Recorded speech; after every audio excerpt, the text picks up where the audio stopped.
and welcome. मैं हूँ आराधना and you are watching Zoom in its all new avatar. And your favorite show has become bigger, bolder and sexier than ever before. And before we start with Bollywood's hottest countdown, करते हैं Bollywood को turn on और दिखाते हैं आपको हमारी आज की टॉप स्टोरी, जहां बताएंगे हम आपको रणबीर कपूर की ऐसी गलती जिसका पछतावा उन्हें अभी तक हो रहा है और जिसे सुधारने के लिए वो हो गए हैं एक्स्ट्रा कॉशियस। Planet Bollywood. बेशरम flop, Roy flop, Bombay velvet flop. Ranbir Kapoor की ये पिछली 3 फिल्म्स जिनसे ऑडियंस को उम्मीदें तो काफी थी, पर बॉक्स ऑफिस पर आते ही इनकी हो गई टाई टाई फिस। और आजकल रणबीर के एटीट्यूड को देखकर ऐसा लगता है कि रणबीर कपूर भी अपनी गलतियों से सीख गए हैं। जी हाँ, शायद रणबीर समझ चुके हैं कि the film scripts didn't do justice to him as an actor, और शायद यही वजह है कि उनके लास्ट बॉक्स ऑफिस डिबैकल के बाद अब रणबीर कपूर और भी कॉशियस हो गए हैं विद हिज अपकमिंग प्रोजेक्ट्स। हम बात कर रहे हैं जग्गा जासूस की, जिसकी शूटिंग और पोस्ट प्रोडक्शन पर रणबीर कपूर आजकल खासा ध्यान दे रहे हैं। जी हाँ, दरअसल सोर्सेज की माने तो Ranbir is being extra cautious with Anurag Basu's Jagga Jasoos. सूत्रों की माने तो रणबीर कपूर आजकल फिल्म से रिलेटेड हर डिसीजन में शामिल होना चाहते हैं और इसके हर एस्पेक्ट पर अपना पॉइंट ऑफ व्यू भी देते हैं। रणबीर फिल्म की एडिटिंग से लेकर स्क्रिप्टिंग तक के हर एलिमेंट को बारीकी से सुपरवाइज करते हैं। इतना ही नहीं, पर खबर तो ये भी है कि रणबीर कपूर इस फिल्म के रफ कट को भी देख रहे हैं। वैसे तो अनुराग बासु को अब तक रणबीर के इस इंटरफेयरिंग एटीट्यूड से कोई प्रॉब्लम तो नहीं हुई, पर आगे चलकर अनुराग रणबीर को अपने काम में कितनी टांग अड़ाने देंगे ये तो वक्त ही बताएगा। अभी के लिए हम तो इतना ही कह सकते हैं, रणबीर की अब तक बुरी स्क्रिप्ट्स का नाम देकर आप बच सकते थे, लेकिन अगर जग्गा जासूस भी फेल हो गई तो आप किसे ब्लेम करेंगे? For Illika Shrivastava Thapa, Zoom, Mumbai. Moving on, अब वक्त है हमारे काउंटडाउन का। तो चलिए बताते हैं आपको इस हफ्ते किस स्टार और कौन सी स्टोरी ने क्रिएट किया है मैक्सिमम बज़ और बनाई अपनी जगह हमारे काउंटडाउन पर। इस हफ्ते काउंटडाउन में जगह बनाई है अरशद वारसी ने। वो कुछ अजीबोगरीब रीजन से अपने फिल्म के मेकर्स से कहा सुनी। Vashu Bhagnani, son is Jackie. Okay, he would like his son to promote. He would like his son to do well, and I like that. It's fine. It's good. Saves me from running around pillar to post. Media के साथ बदतमीजी। इसके लिए बहुत सोचना पड़ा. We went to Himalaya and took a long time, couple of hours down the line. Silly question.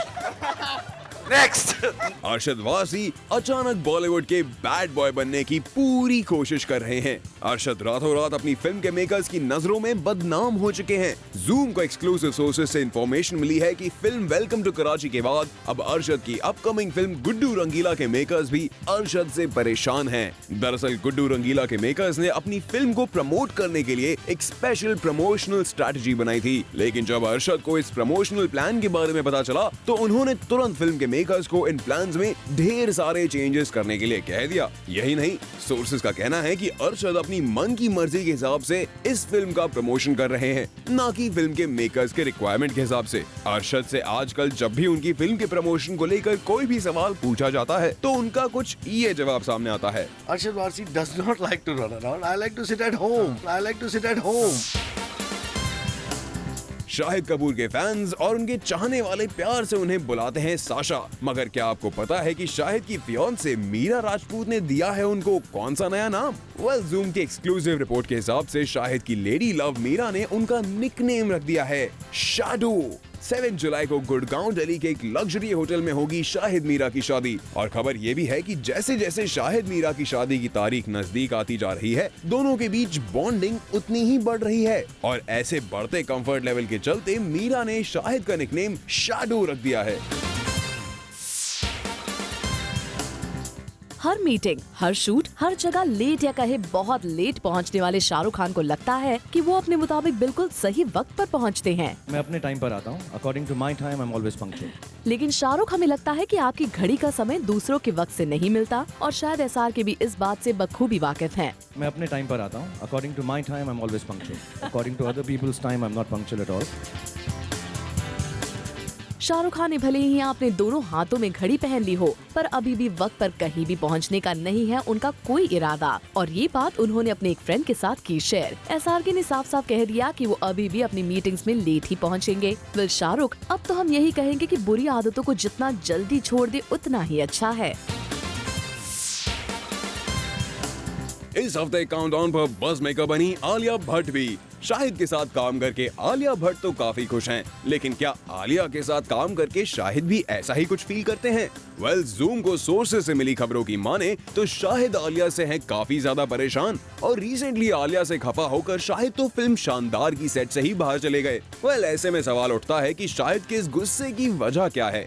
According to sources, Alia Bhatt आजकल शानदार के सेट पर अपने सीन्स कंप्लीट करने में एक नहीं, दो नहीं, बल्कि कई टेक्स ले रही हैं। शाहिद कपूर अपने सीन्स कंप्लीट करने के बाद आलिया के शॉट कंप्लीट होने का आजकल घंटों इंतजार करते हैं। सोर्सेज से खबर आ रही है कि शाहिद कपूर चाहते हैं कि शानदार की शूटिंग जल्द से जल्द कंप्लीट हो, ताकि वो 7 जुलाई को होने वाली अपनी शादी की तैयारियों में अपनी फैमिली की हेल्प कर पाएं। लेकिन आलिया की वजह से शूटिंग में हो रही देरी ने शाहिद कपूर के इन प्लान्स पर पानी फेर दिया है, और यही वजह है कि शाहिद फिल्म शानदार के सेट पर अपना आपा खो रहे हैं।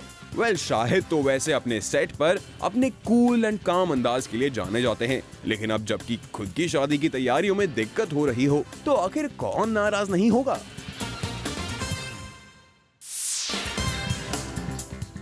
ईद 2015 बजरंगी भाईजान, ईद 2016 रईस एंड सुल्तान, और अब ईद 2017 पर भी एक फिल्म की रिलीज डेट को फाइनलाइज कर लिया गया है।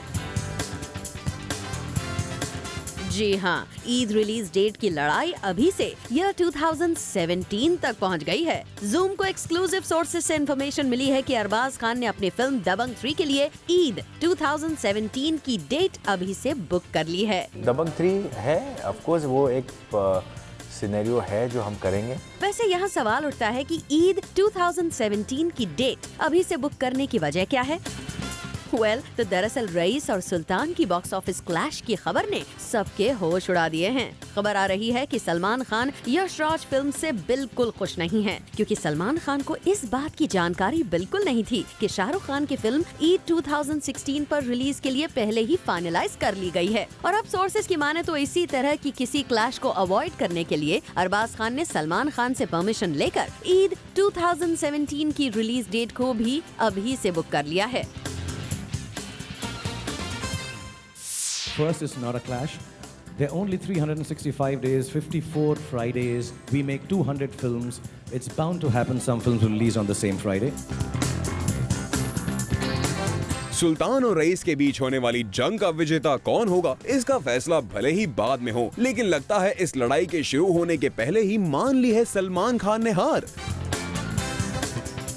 एक न्यूज़पेपर को दिए इंटरव्यू में सलमान ने कहा कि Even if Sultan and Raees are releasing on the same day, loss मेरा ही होगा। सलमान को लगता है कि शाहरुख के साथ सुल्तान वर्सेस रईस की बैटल में लॉस उनका ही होगा। सलमान ऐसा इसलिए कह रहे हैं क्योंकि उनके दिमाग में SRK और सलमान के बीच बॉक्स ऑफिस की वो लड़ाई अब भी ताजा है जो जाने मन और डॉन के वक्त हुई थी।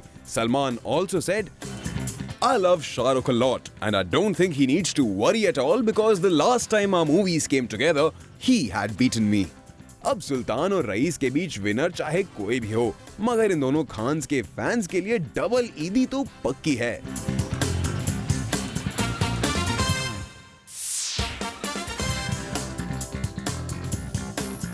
इस हफ्ते काउंटडाउन में जगह बनाई है हैंडसम हंक रणबीर कपूर ने, और अब पैपराज़ी का खौफ सता रहा है रणबीर कपूर को। और ये डर इस हद तक बढ़ चुका है कि रणबीर कपूर पैपराज़ी की नजरों से बचने के लिए कुछ भी करने को है तैयार। जरा इस विजुअल को आप भी देखिए। ये नजारा है रणबीर कपूर के एड शूट लोकेशन का, जहां रणबीर कपूर के बॉयज इन छतरियों के जरिए कोशिश कर रहे हैं कि पैपराज़ी के कैमरा में रणबीर कपूर कैप्चर ना हो जाएं। रणबीर कपूर के बॉयज लाइन लगाकर छतरियों के साथ ऐसे खड़े थे जैसे उन्हें पर्दे करने के लिए कहा गया हो। जूम को सोर्सेस से मिली इंफॉर्मेशन के मुताबिक रणबीर को जैसे ही पता चला कि सेट के बाहर मीडिया मौजूद है तो उन्होंने अपने स्टाफ से क्लियर कर दिया कि किसी भी हालत में मीडिया को उनके विजुअल्स या पिक्चर्स नहीं मिलनी चाहिए। और ठीक इसके बाद रणबीर के स्टाफ ने ये छतरी वाला आइडिया निकाला। वैसे ये पहली बार नहीं जब रणबीर ने पेपराज़ी को चकमा देने के लिए इस तरह की कोई तरकीब अपनाई है। इससे पहले रणबीर ने अपने बॉडीगार्ड को ही मीडिया के ऊपर छोड़ दिया था। अरे बंद करना, तू बोला ना, तू मेरे पैसे मत पकड़ो, तू उधर मार बोला, लेकिन तू उधर मारना, तू क्यों मार रहे तू? प्लैनेट बॉलीवुड में फिलहाल वक्त है एक छोटे से ब्रेक का, बट यू स्टे पुट क्योंकि ब्रेक के बाद Bollywood gets bigger on our countdown, so stay with us and stay turned on. Planet Bollywood. Welcome back. You're watching Planet Bollywood, where Bollywood updates gets bigger, bolder and sexier. And it's time to continue the hottest Bollywood countdown. इस हफ्ते countdown में जगह बनाई है शाहिद कपूर ने, और शादी की अनाउंसमेंट के बावजूद शाहिद कपूर का दिल हो रहा है बदतमीज। शाशा का बदतमीज दिल अपनी फियोंसे मीरा राजपूत के साथ साथ अपनी एक्स गर्लफ्रेंड के लिए भी खूब धड़क रहा है। जूम को सोर्सेस से मिली है एक एक्सक्लूसिव स्कूप। जी हाँ, भले ही शाहिद कपूर के एंगेजमेंट और शादी की खबरें आजकल बॉलीवुड में हर जगह छाई हुई हैं, लेकिन शाशा है कि अब भी अपनी एक्स गर्लफ्रेंड के पास जाने की कोशिश कर रहे हैं। वैसे सोर्सेस से जूम को ये भी इंफॉर्मेशन मिली है कि शाशा की ये एक्स गर्लफ्रेंड खुद एक सीरियस रिलेशनशिप में है और वो शाहिद को अवॉइड करने की पूरी कोशिश कर रही है। वैसे हो सकता है शाहिद कपूर अपनी शादी से पहले अपनी एक्स गर्लफ्रेंड्स को अपना अच्छा दोस्त बनाना चाहते हो। यही वजह है कि उन्होंने अपनी एक्स गर्लफ्रेंड को अप्रोच किया है, और ऐसा हो भी क्यों ना, शाहिद कपूर की ज्यादातर एक्सेस एक्ट्रेसेस रही हैं। ऐसे में अगर शाहिद कपूर अपनी शादी से पहले इन एक्ट्रेसेस से पैच अप कर लेते हैं तो एटलीस्ट शादी के बाद वो इन एक्ट्रेसेस के साथ फिर से काम जो कर सकते हैं। वैसे ये न्यूज पहले ही आ चुकी है कि शाहिद कपूर और करीना कपूर ने अपने पुराने डिफरेंसेस भुला दिए हैं और ये दोनों स्टार्स अब टॉकिंग टर्म्स में लौट आए हैं।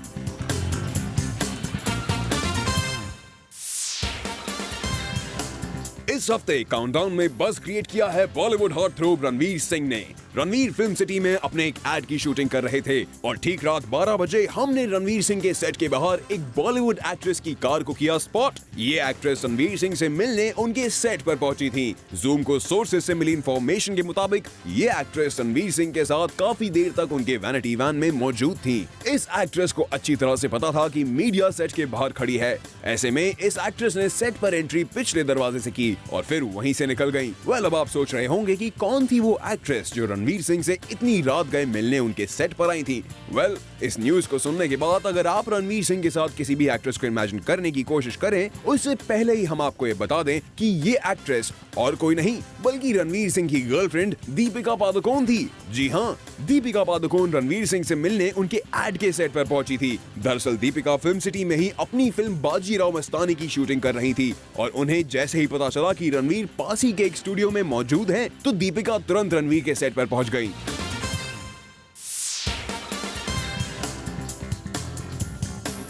कटरीना कैफ की हर एक मुश्किल की घड़ी में सलमान होते हैं उनके साथ। जो पर्सनल पिक्चर्स होते हैं, जो प्राइवेट लाइफ के पिक्चर्स होते हैं, वो अच्छा नहीं है कि वो किसी दुनिया के सामने दिखाएं पिक्चर। कटरीना को हमेशा सपोर्ट करने के लिए सलमान खान रहते हैं सबसे आगे। कटरीना ने भी एक ओपन लेटर लिखा था मीडिया को कि ये गलत है या ना। मैंने पढ़ा, बहुत अच्छा, बहुत खूबसूरती से लिखा वो लेटर, बहुत समझदारी से लिखा लेटर। लेकिन अब सब कुछ बदल चुका है।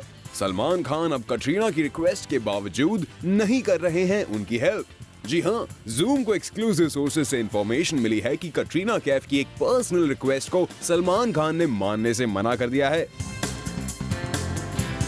सलमान खान इस बार जिद पर अड़ गए हैं कि वो अपनी मर्जी की करेंगे।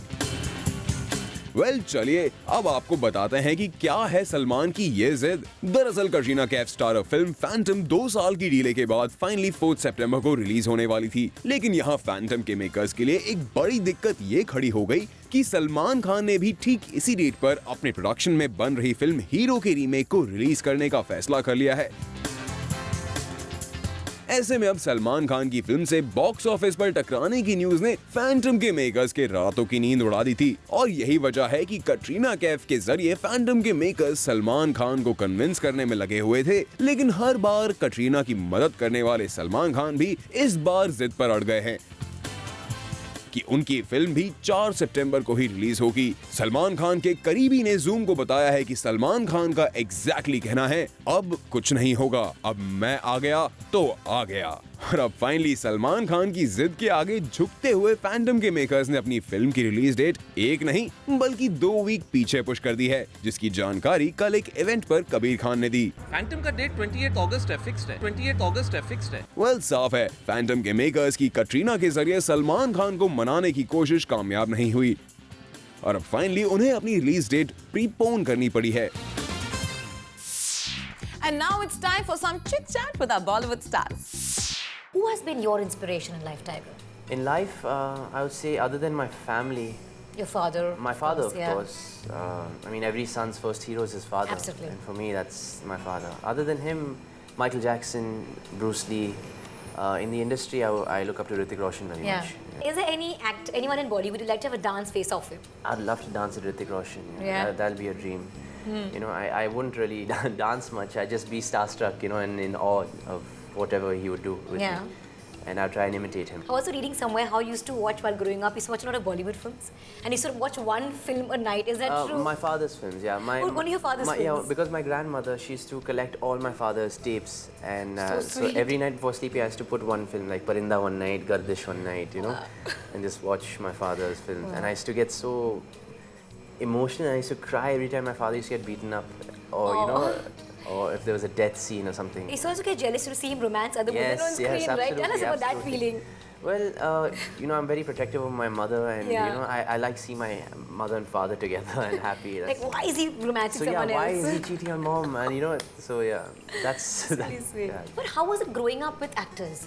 Like in a filmy background, I'm sure you must have gone with your father for shoots, right? Yeah. So you're constantly surrounded by Bollywood people. How was that while growing up? Did you have a normal childhood? Well, you know, I'm very thankful. I'm very thankful to my parents for raising me in a very simple manner, in a very normal way, basically. I wasn't exposed too much to the limelight when I was a child, and you know, to the whole the industry, basically. Although I used to go on my father's shoots and watch Any memories from that? Yeah, of course. Dad performing in front of you live? For example, the climax scene of Gardish, I remember watching. You must have been like really little. Yeah, I was very little, so you know, I didn't know what was going on. But when my dad was getting hurt, you know, and that climax fight, I felt like I had to go and help him. So you know, they were literally holding me back when I was a little baby. Tell me, in your family, who are you the most closest to? Your dad or your mom? I can't choose. I like both of them. I'm sure anyone like you confide in more. The thing is, I spend more time with my mother because my father is very busy shooting and doing his own thing. But yeah, I tell my mom mostly everything. But yeah. When you introduce a girlfriend, who do you take your girl to? Your mom or your dad first? How do they react to that? Definitely not my dad, because then my girlfriend be my dad's, not mine. He's the coolest guy on earth. He's you know. He's a rock star, yeah. But did you always want to be an actor, Tiger? No, not at all. I've always wanted to be an athlete growing up. You know, football player or something, yeah. Okay, and then when did the key of acting come into your head? I think after I graduated from high school, academically I wasn't qualified for much, and sports, other than cricket, we didn't have much going. So, and I was very thankful that I had a lot of offers coming to me since a very early age. So I said, why not give it a shot? But was there ever pressure from family and friends like actor hi banna hai Tiger ko? Bilkul, I think because I'm my father's son, there was ek expectation thi, ek umeed thi mujh pe. And I had to follow that basically, you know. My friends used to keep teasing me, oh, you'll also be a hero like your father someday. And you know, when you hear something often enough, it tends to, you know, loop in your head. And then subconsciously it just, you know, my subconscious mind and conscious mind kind of came together, and that's how it happened. Being Jackie Shroff's son, pressure bhi hota hai na? Ji, bilkul, yeah. So how do you handle that? How? I think if that pressure wasn't there, I wouldn't work this hard. मुझे ये साबित करना है कि मैं बहुत अलग हूँ उनसे, and you know, I'm a different human being, a different personality altogether, and the things I do are very different, the things he does is very different, and yeah, I just want to create my own niche and my own shadow. Absolutely. Well, with this, it's a wrap on the show. But we will be back tomorrow with some bigger and bolder stories from the world of Bollywood. Till then, you keep watching Zoom and stay turned on.